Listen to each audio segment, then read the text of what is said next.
Hello and welcome back to the channel. I'm David Steele and here's me truck, and you're watching me make very clumsy maneuvers here. I'm driving this thing in sequential manual. Let's jump back in the cabin, and it's a little rusty. It's how it feels. So we'll see how well today goes. And today we're in a Freightliner FLB. This truck is whole specification. Oh, I'm supposed to turn left here. Whoops. Just pull in front of this pickup truck. He's bound to stop. Actually, it's not even a pickup. What a mess I'm making of this. Okay, I'm surprised I didn't get a ticket there. Right, as I was saying, this FLB is a bit of a mix of components today. So the easy one first. Yes, it's a Freightliner FLB. It's a cab over, as you can see, and this truck is dated from around about the 1980s. It's one of my favourite mod trucks. I enjoy it. There's nothing else to say. It's just I like it. And I've done a lot of miles in various FLBs over the years. This one only has about 1,400 miles on it though, right now. In fact, I should get up to speed here, I think. So I've just picked up my own trailer. So that matching green trailer of doom behind me is of course my own, which is good. And we've just got the truck back from having been spent a bit of time in the shop or in the garage. We've had brand new components installed. Well, I say brand new. We've had new to the truck components installed. Let's go ahead and push the left here.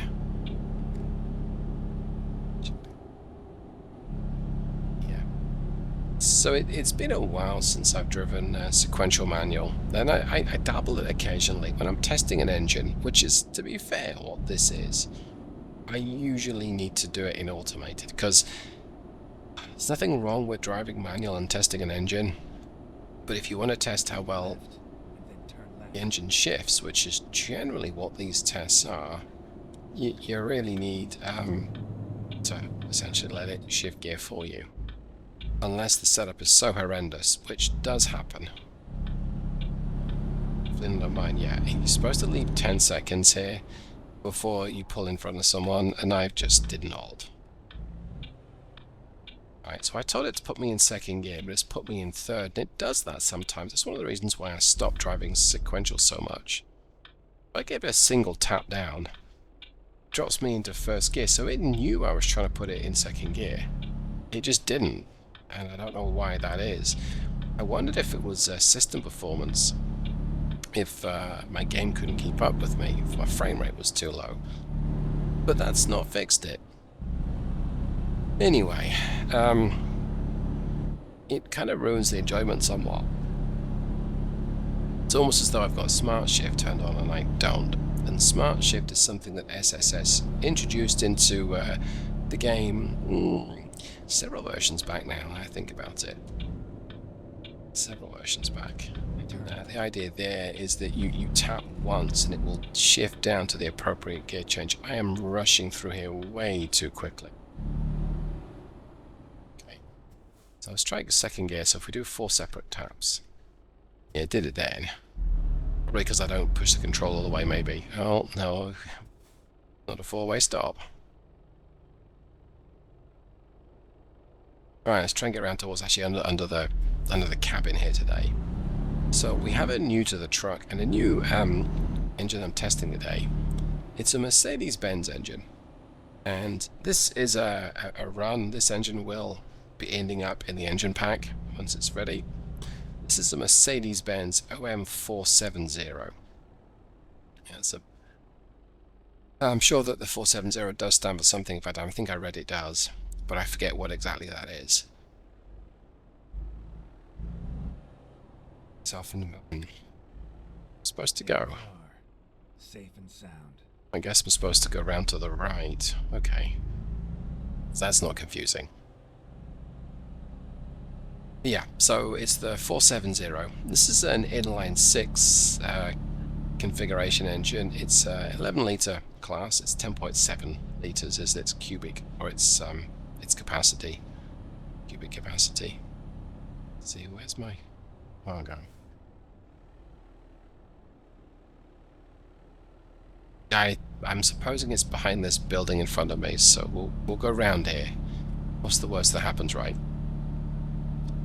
Anyway, I'm using a 2012 version, so I'm working on a 2012 and 2016, which just happily manages to be the first generation OM470 and the second generation. Oh, great. Turn around. Now, the two engines are the same size, but the second generation's got a bit more, it's got more advanced components. It's not exactly specific what it's got that's new, but it doesn't really matter.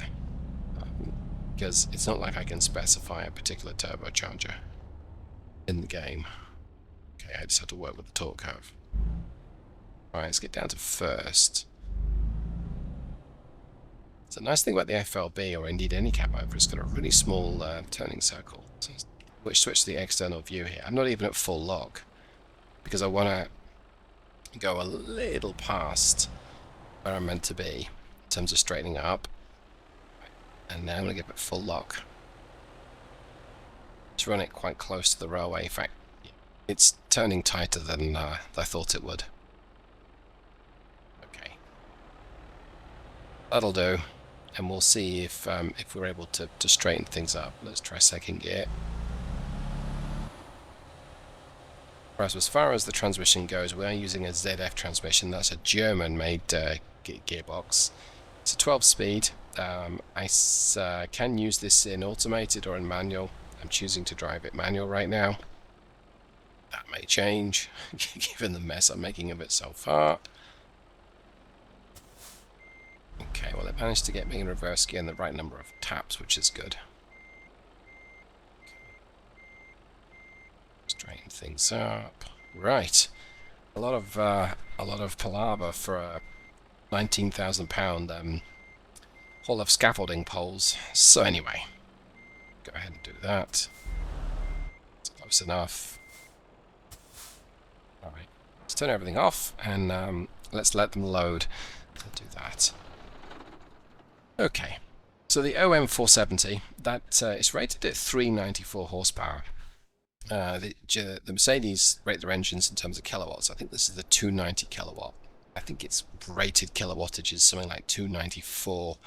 290 works for me. There's my scaffolding poles on the back. Let's go ahead and start it up. Yes, we do now. It's 330 something miles today. Let's quick check there. 333, okay. 6 hours now.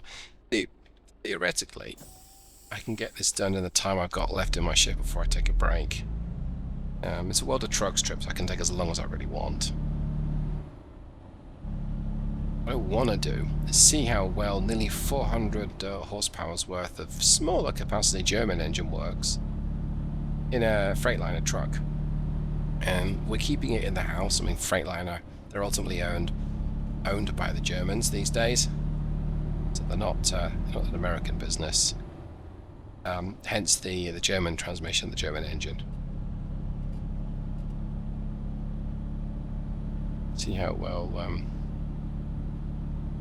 I hold up as the driver and how well it holds up as an engine. Gearing we're using today is a little on the shorter side for what we could be able to use, I should say. It's an overdrive ZF transmission, so it's got a 78 top gear, 0.78 technically. We're using a 336 final drive, so at 55 miles an hour it's about 1200 revs, give or take, or at least I think it will be, and that puts it very close to the standard 13-speed ultra shift that comes with the game. It's just quite a popular choice. I'm going to try moving off in second gear to this vehicle here on my left has decided what it's doing. It's not a pickup truck, it's an SUV. It's a pickup truck we would not be pulling out because they won't stop. Yeah, it pulls off fine in second gear. It pulls off very well in second gear. In fact, I might be using slightly too short gearing with the way that this thing is performing. Peak torque is produced around 1100 revs, 1100 to about 1400, but it's very close to peak torque at just 1000 revs. It's a very torquey engine, is how it feels. And if you've ever driven the MBE 4000, That, at the time when it was new, was described as a European-style engine, which, it was a Canadian article I was reading. What that basically seemed to imply was that, well, there's nothing wrong with the American-style engines, you just have to wind them up a little bit. You need a few more revs. And the Europeans, they design engines to give you lots of torque at lower down. Well, of course, these days I don't think that that's a fair statement anymore. Okay, come on, get right in 5th gear.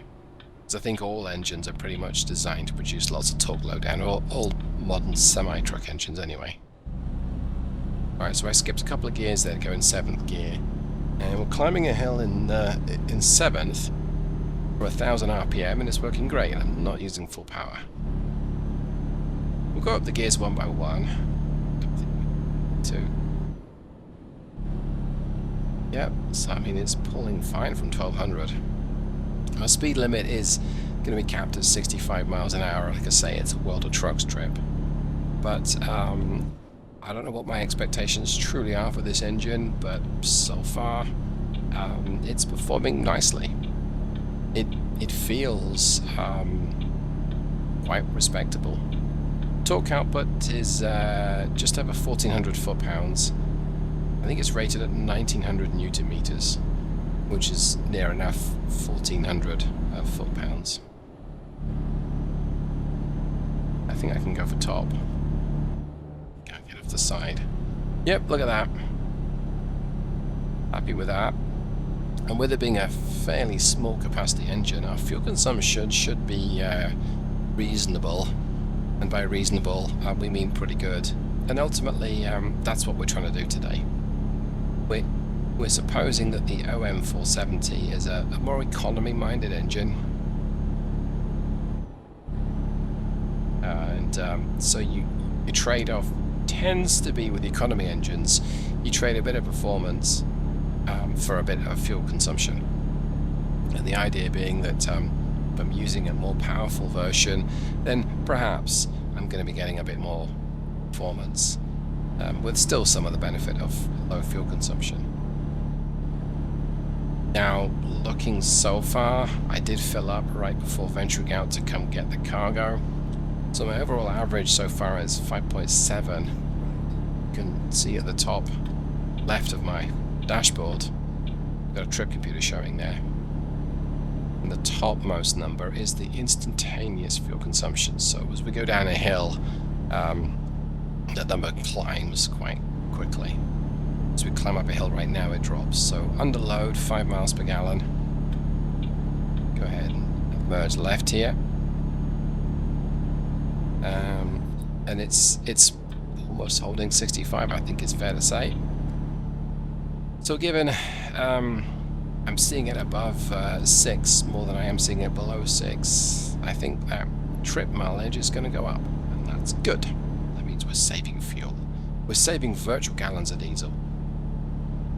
Now, with the new state Iowa being released the last few days before recording this video, I have my own internal diesel price mod, and that doesn't work for Iowa. It ruins the speed limit. There's something wrong in the configuration.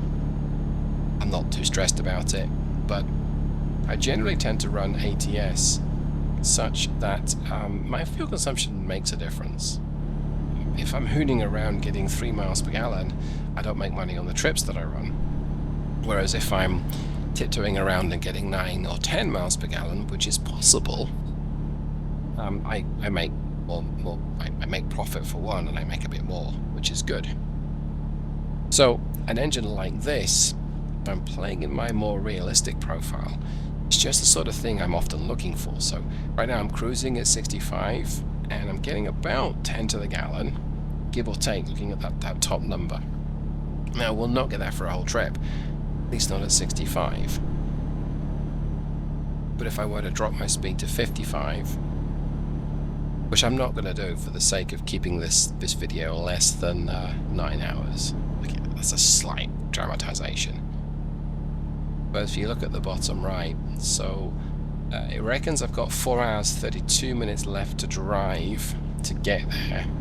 And I got 4 hours 53 minutes left in my shift before I have to take a break. All that means is, now there's nothing wrong with taking a break in the middle of a drive, certainly not for a video either, but it's just a bit disruptive. And it's going to be difficult with the speed limiter of 65 to be able to make much headway against the clock here. Now I could try and do 65 through a city, and that probably would help, but that's not really what I want to do here today. Get off the side of the road, David.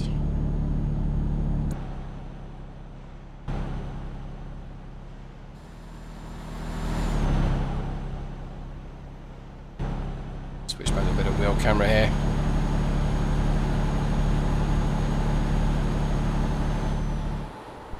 So one criticism of the 4x2, especially for the cab overs, is they're not particularly stable. I mean, this thing is bouncing around a lot, and you can see this from the wheel camera view as well as from the cabin as it serenely drifts past. It doesn't sound all that serene. It doesn't look particularly rough, but it's kind of rough driving it. The 6x4 is a much smoother vehicle. Now, the European trucks tend to favour the 4x2, although looking online, and I've not lived in the UK for a number of years now, the 6x2s, so that's it's a 3-axle, but typically the middle of the axle is unpowered. Actually, I say typically, it does depend. So the more wheels you've got on your truck, essentially the more axles, the smoother the ride tends to be. So that does make a difference. Now, in the US, you have axle limits. They're a lot more stricter than they are in Europe. In Europe, it tends to be the overall gross weight of the truck. Your capacity is for 40 tons in Europe, or 88,000 pounds. Gross vehicle weight, that is, and in the US it's typically 80,000 pounds, and there are exemptions and weight exemptions, so emissions control equipment can be excluded to a certain weight, and some other bits and pieces. I think there's some auxiliary power unit exemptions in place as well. Now, these might be state specific, but if you have an APU, you can exempt some of the weight of it, if not the whole weight, or possibly more than the weight if you make one lighter. And so that allows you to carry more cargo. And the thought process there is, well, you're being that little bit kinder to the environment.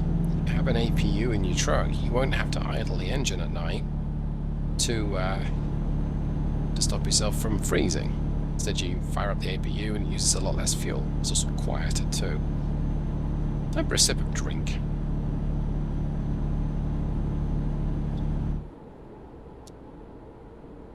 I'm going to bring my speed down to 55. Let's see. So it looks like there's some construction work. They dropped the limit to, well, now to 60, but it was to 65.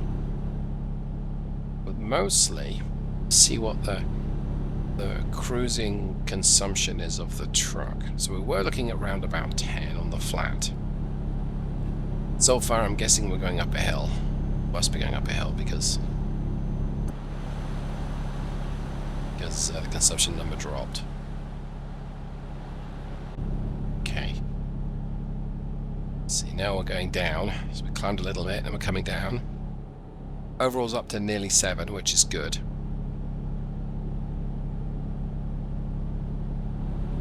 Yeah, it's not really showing me. I don't think this is a fair comparison just yet.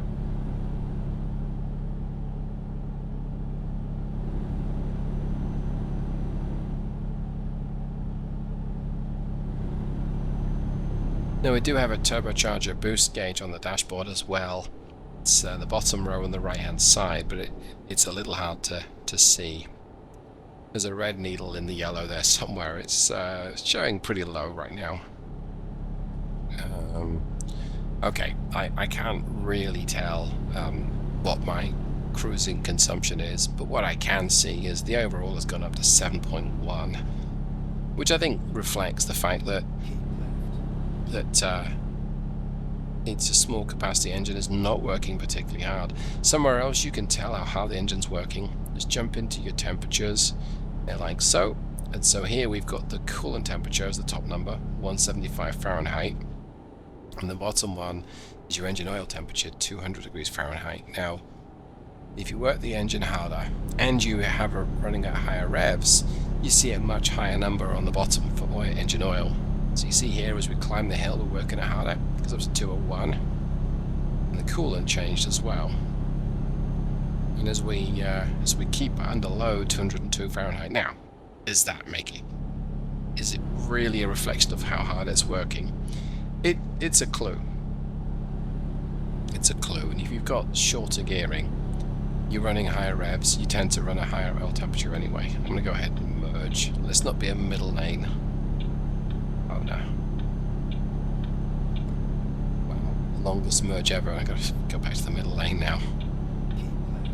Sorry everyone. Okay. Let's switch my trip computer back to show mileage, fuel consumption. So we're still showing about 10. Well, 9 right now. Interesting. The game does not flatter, so it doesn't appear to flatter a sweet spot in the engine range. And what I mean by that is, if I had another couple of gears and I was driving along at 700 RPM at this speed, I'd be getting lower fuel consumption than if I were driving along at 1200 RPM. And you can't tell it, hey, favor 1200 RPM or a certain range. It just works on engine speed, and I believe the torque produced. I was in the 15s, 16s right now. Let's not worry about that too much. I'm going to get back up to 65, and we're gonna make some progress while we can. Yeah, so you see, messing around at 55 cost me 10 minutes in my clock. So I may end up just doing a night stop somewhere. That might just be safe. I don't really want to get fined if I can help it. Alright, where's this blue, what is that, a Ford?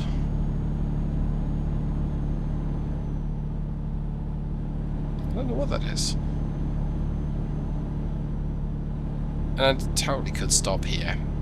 And it's tempting to stop. But I'm not going to. Just to keep on going.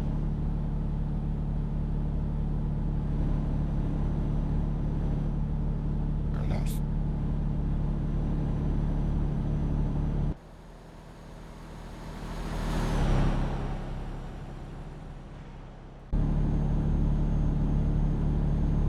So yeah, been working on the OM470 engine, primarily for the Euro Truck Simulator 2 game, and I exported or copied the files because I really wanted to take part in another World of Trucks trip today. So Iowa, like I say, was released, and SCS have got a cruising Iowa challenge. You've got to deliver, I think it's 12 cargoes to 12 cities, or deliver from or to. And you get a paint job and some other cool stuff. So I participate in those whenever they are available. Now I missed out on the Euro Truck Simulator 2's Greece map, because I didn't buy that map at the time, and by the time I got around to buying it, it had been and gone. The whole cruising Greece. Do I regret it? Well, nah, it's fine. I might want to assume. Oh, maybe it's not. He's not indicating. This truck here, I was wondering if he was going to merge left, but no, he didn't. So, okay.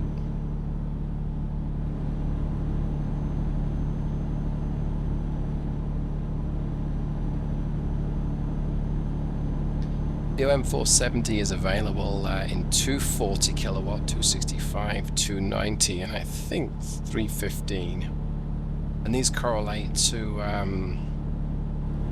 360, 395.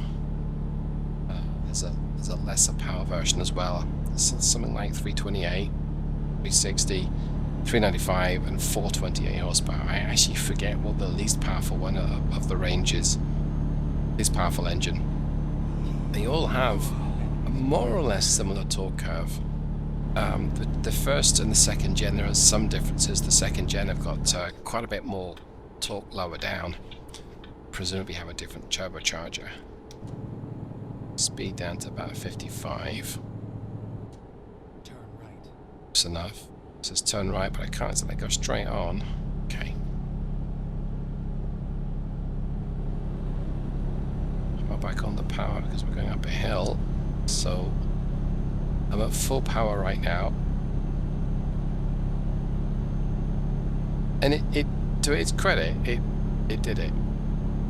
It did not need a down change. And I think that is a good representation of how tractable this engine is. Now, yes, there are some numbers that you can produce.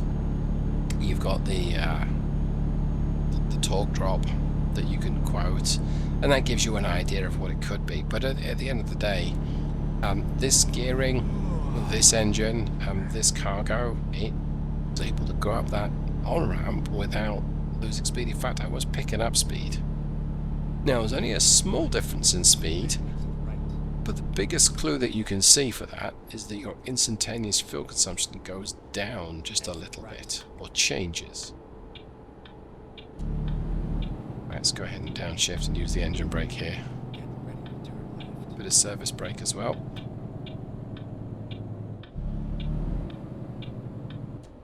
Quite a good engine brake, which is good.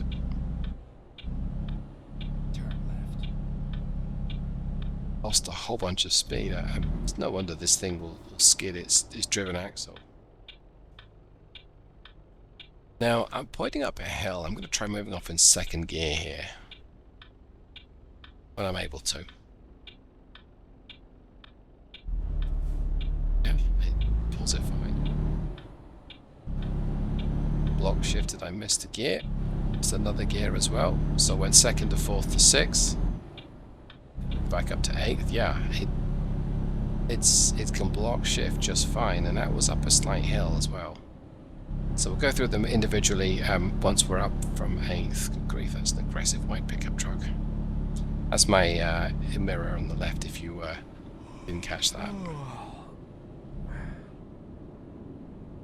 Right, we're Mason City, so still 30 minutes away from our destination, so that's interesting.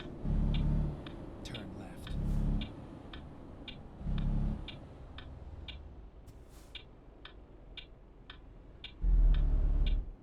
I thought it would go to second, and it's putting me in third, but fine.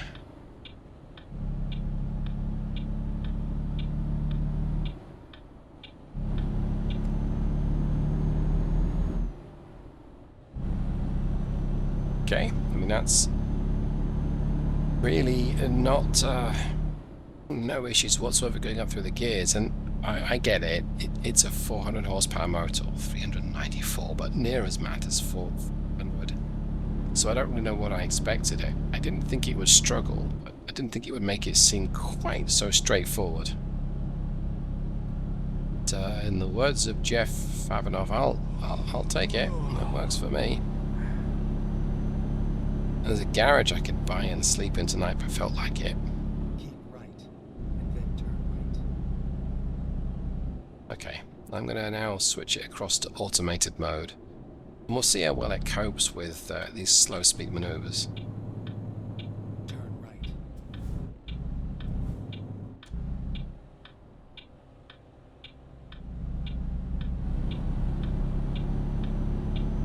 Or indeed some acceleration. So I went 7 to 8th. Fair enough. Okay, it's going up through them sequentially right now.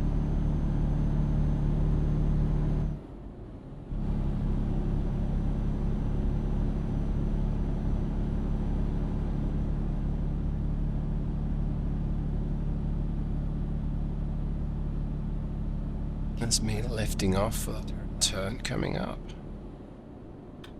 Light is, it's what, 6 o'clock in the evening. It's gone very grey. Turn left. This looks like it's going to rain in the game.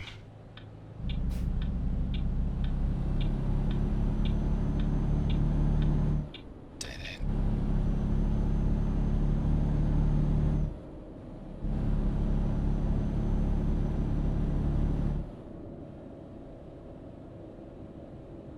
So they're saying slow. There's another photo opportunity here, but I'll get that later. That's quite impressive. Okay, speed drops to 10 miles an hour. So let's get my speed way down. Oh, that's a little excessive, David.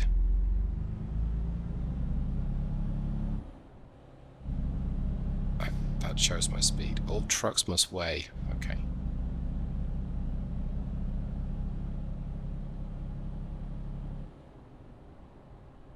And there's no weigh station showing. No icon showing. Did I go up the curb there? Oh no. Wait. Oh yeah, I did. Oops. That's not done those tires any good. I have to take this back to the shop once I'm done. Oops. Guess it's a little wider than I thought.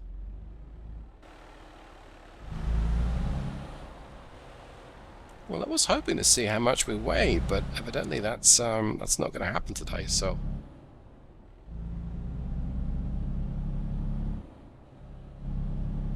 this facility looks very, very cool. Got here at the right time of day as well.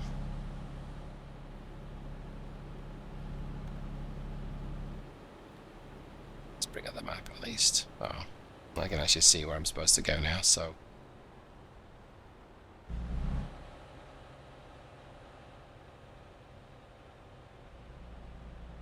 Okay, so Good driving.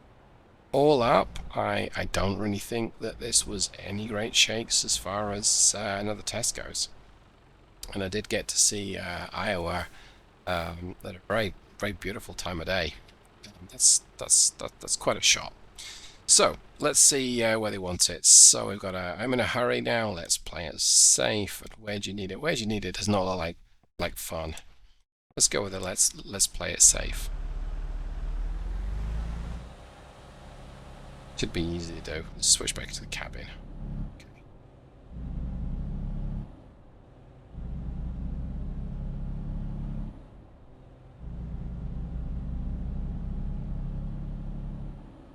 Well, easily done.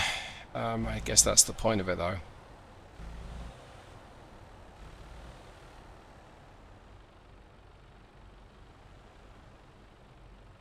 Lights off. Okay, let's see how well we did. So we shut it down first, and then we tell it we're done. All right. So 377 miles and 51, almost 52 gallons. So that's it's about 7 miles per gallon. 7.25, 7.3, maybe 7.35. Okay, well, I think that satisfies what I was looking for this engine to do, so that works for me. Yeah, hope you enjoyed this. Hope you got something from this. If you have, you know what to do. And I'll see you the next time, hopefully. Take care, everyone. Goodbye.